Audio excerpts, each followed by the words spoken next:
You big dummy. Rage on that beat, going crazy. In a previous video, I compared and contrasted the old KICKER SoloX as well as the new L7X. It was just released, showed the differences between the two as far as dimensions, the features, the specs, all that.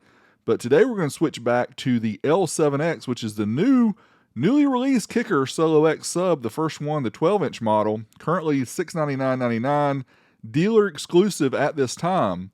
In the past, I have talked about different enclosures that are available for this particular woofer. Now, I do have several of these enclosures, but the first one I received was from Gately Audio, the SoloX single 12-inch enclosure, $940, includes shipping. Yes, it's rather expensive, but the quality is here. And wait till you see how this thing was wrapped up. I'm going to show this kind of in a sped up fashion, but good Lord, it took me 30 minutes or more to get it unwrapped. So let's check that out.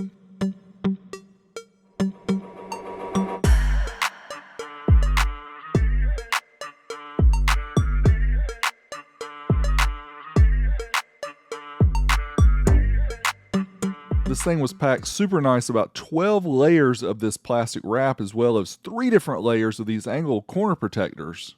Now let's check out the dimensions of the box. It is about 34 inches wide, 22 inches deep, and about 17 inches for the height.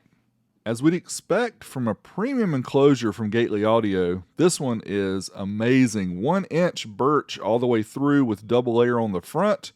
Also has some signatures here from people who built it. Toby, EC, you guys rock. He also threw in some extras here. We got a sticker and also a lanyard. So cool stuff as always. And of course, it has the logo, the KICKER logo, CNC etched out here on the top, which really just brings it all together. And then it's finished by some gray kind of stain, which, man, it's really just a work of art, Bobby. You really knocked it out of the park here. On the back, you can see the 4 bolts. This is for the dual voice coils of this L7X subwoofer. Obviously, we're going to see them on the inside as well. We're going to turn these around so that we can wire it up on the outside of the box. We'll do that later. First off, we're going to take the ring off of the SoloX here so that we can determine what size screw we're going to use. Now, the M5 and M6 are what I'm showing here. M6 would not quite fit through the basket. M5 would fit, but it did kind of fit kind of loosely, and I was not too confident with that. You also see the threaded inserts here, and the difference between the M5 and the M6 is pretty big. So I wanted to go beefy, so I decided to go M6, and I did have to drill out a little bit of the basket to allow these to go through. Now, if there's one suggestion for Gately Audio, it would be to go ahead and do these threaded inserts, you know, with the CNC, go ahead and get these drilled out and put these in and include the hardware. That would be really nice. Save somebody like me a whole lot of time who's kind of a dummy doing this. But yeah, let's get the woofer wired up. It is a dual voice coil. We're going to wire it up to each of the terminals here, and we're going to vacuum out the box, try to get all the extra shavings and everything out. Let's get it mounted in the box so that we can see how it goes. Here you can see the woofer in the box. I did have to use washers because unfortunately when I drilled out the holes, they were not perfect. They were off by a couple millimeters, so I had to drill it out to make it fit. So it's in there, nice and tight, sealed up. Now let's back up the Sequoia and get the box installed so we can do some testing. That's what I'm talking about.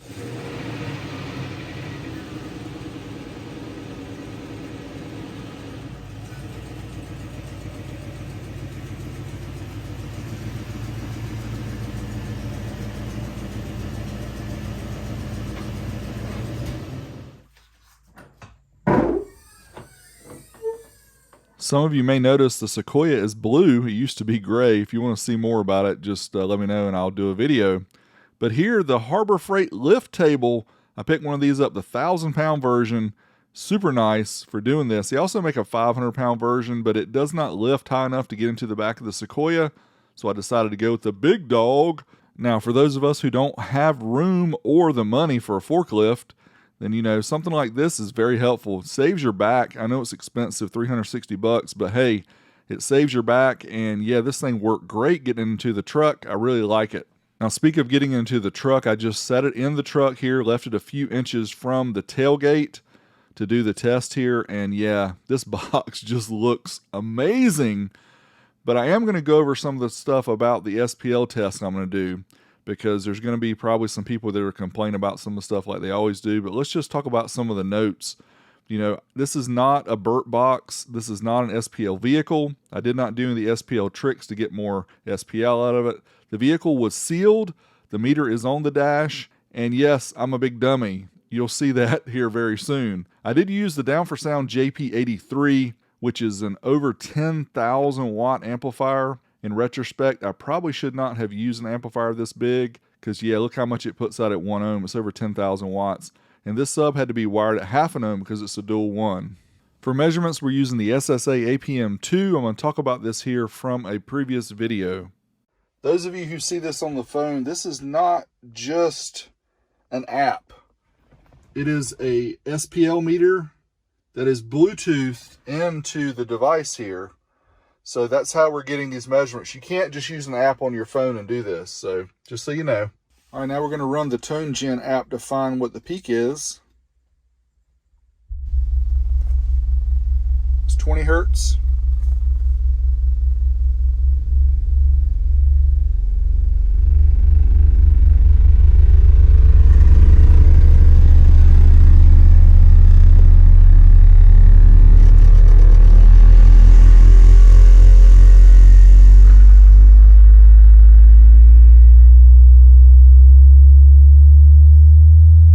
As you can see, we got 31 hertz, which is interesting because we got 47 hertz before with the quad box. Meter's still on the dash. We have about a little bit less than half volume, 31 hertz. Here we go.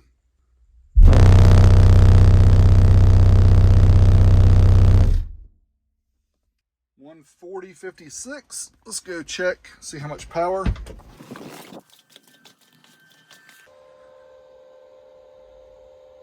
1,654 watts at 1.5 ohms. As our friends at Rockville would say, we need more gain. Still on the windshield.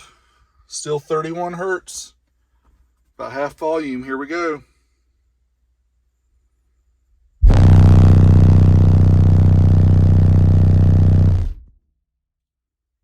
$143.58. Let's go check the power.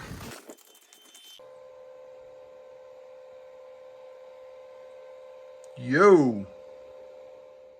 Just look at it. Just look at it. Yeah, probably too much power, but you know what we're going to do? We're going to turn it to the right a little bit more. Let's see. All right, meter is still up on the windshield. We're still at 31 hertz. We have boosted the volume. This is probably the last one before we'll try some kick scores. Here we go, 31 hertz.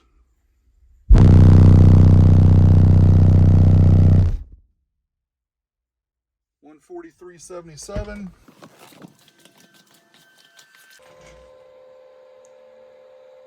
Woo!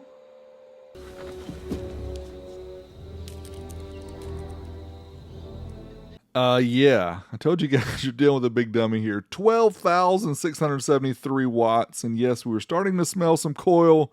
Let's move up to 35 hertz though and see what it does. Now we'll go through a few frequencies. We still have the meter here up on the windshield. Let's try 35 hertz.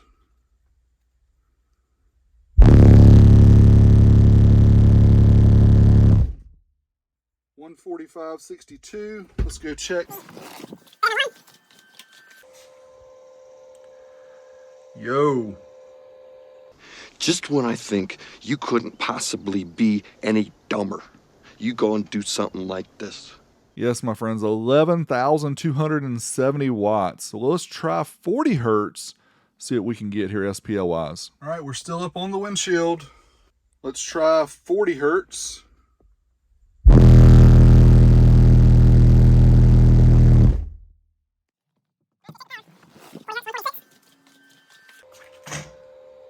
I don't think I reset it. Let's try the 40 hertz run again because I didn't check the power last time. So here we go.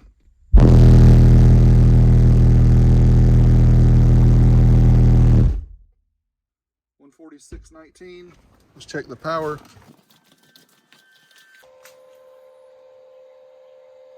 $84.94. I did back it off just a little bit. I am the smartest man alive!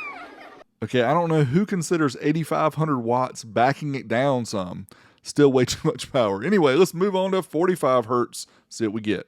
This will be the last test here on the windshield. We're gonna try 45 hertz. So here we go. I don't know if you could tell by that video, but the oscillation was a little different in this one.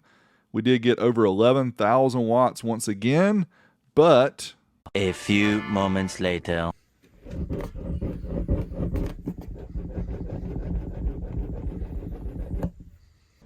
Did you see the memo about this? Yeah. Yeah, I know you guys are going to complain, hey, this guy put over 10,000 watts to this 12-inch sub and didn't get a 150. 146 is about the best I got, but I did not do a lot of different movement of the box. I didn't do the SPL tricks. I didn't roll the windows down. I didn't do anything like that. It was sealed up with the meter on the windshield, and honestly, I did not try to blow the woofer this quick, but unfortunately I did. But the good thing about it is we've got a recone. So we're going to recone this. We're going to do some additional tests. We'll do some music tests. We're actually going to try some different boxes as well because we got one from GP as well as A-Trend. Did want to send a special shout out to the Kicker for sending me the subwoofer, also for Bobby Gately for sending me the box. You guys rock. Till next time, Big D, I'm out of here.